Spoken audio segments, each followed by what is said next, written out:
Happy October 1st.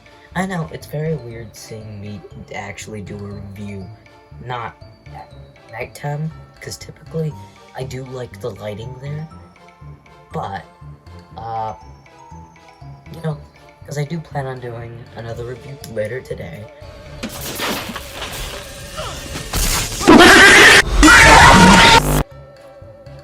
That's how I'm doing it this room. Okay. Everything done. So after 5 and 6, those horrendous fucking movies, H20 just goes back to what made the franchise fun.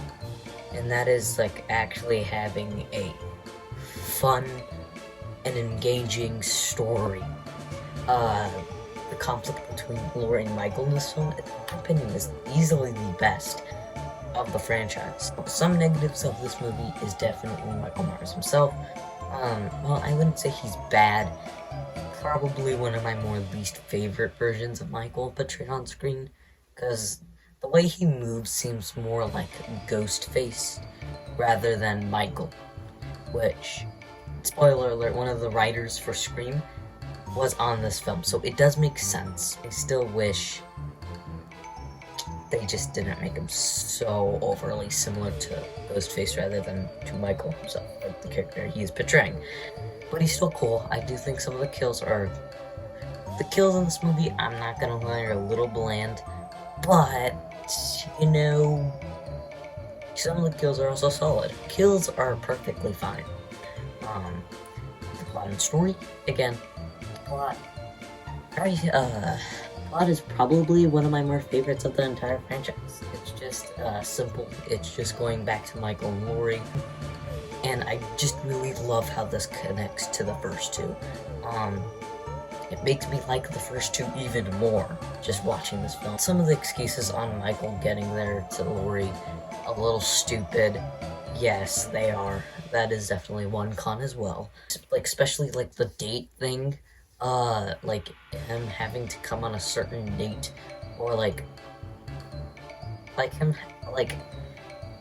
listen, this is something I don't get with the entire franchise in general. I don't get why it's always just Halloween in general where Michael has to kill. Again, I could be a dumbass, maybe they already explained it in the movie, and I just was zoning out at that time. Still, really, those are my only nitpicks and negatives with this movie. The positives. Like I said, the plot is actually, makes sense. It makes sense because, well, in this timeline at least, it's also, I think, doing the family thing. Well, then Halloween Resurrection doesn't make sense. You know what, Halloween Resurrection sucks in general, so I'm not counting that until I review it later today.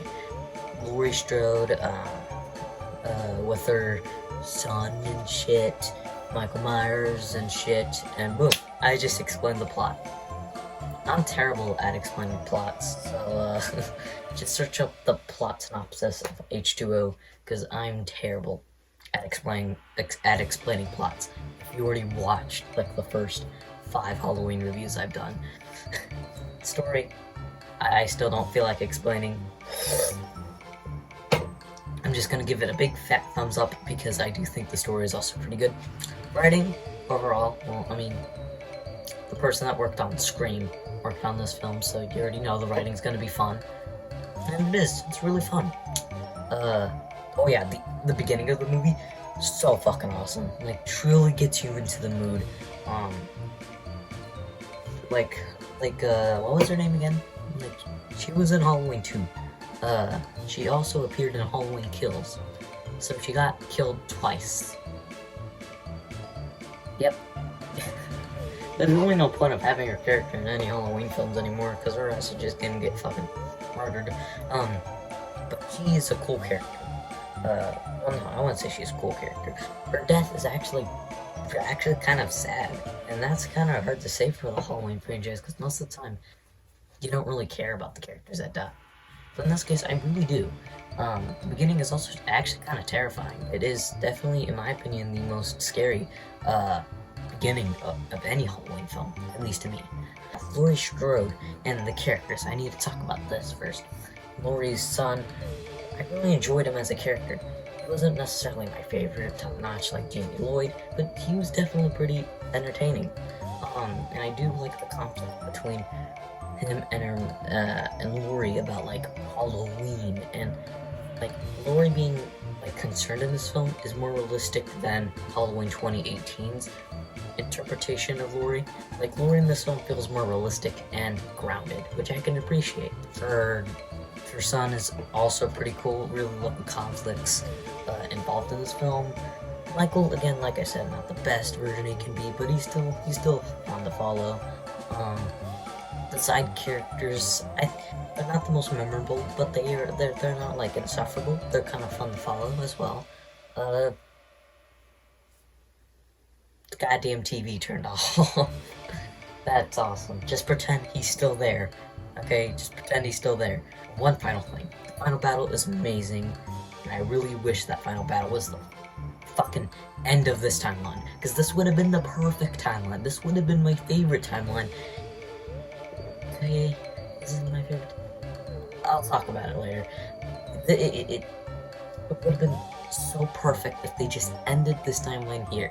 But no, we had to get one more film. And it's not good at all. But yeah, that's really all I have to say though. H20 is a fun movie, and personally, I think you should watch it. So out of 3 pumpkins, if you're a horror fan, I'm gonna actually give it a 3 pumpkins. Yeah. And if you're new to horror, honestly, I think I would give it 2.5 pumpkins. I think this film will definitely entertain newer horror fans, but you're gonna have to watch the first 2 to understand this, which may be a little challenging to new horror fans since the first 2 are a little bit slow paced. Still an amazing movie. You should definitely go watch it.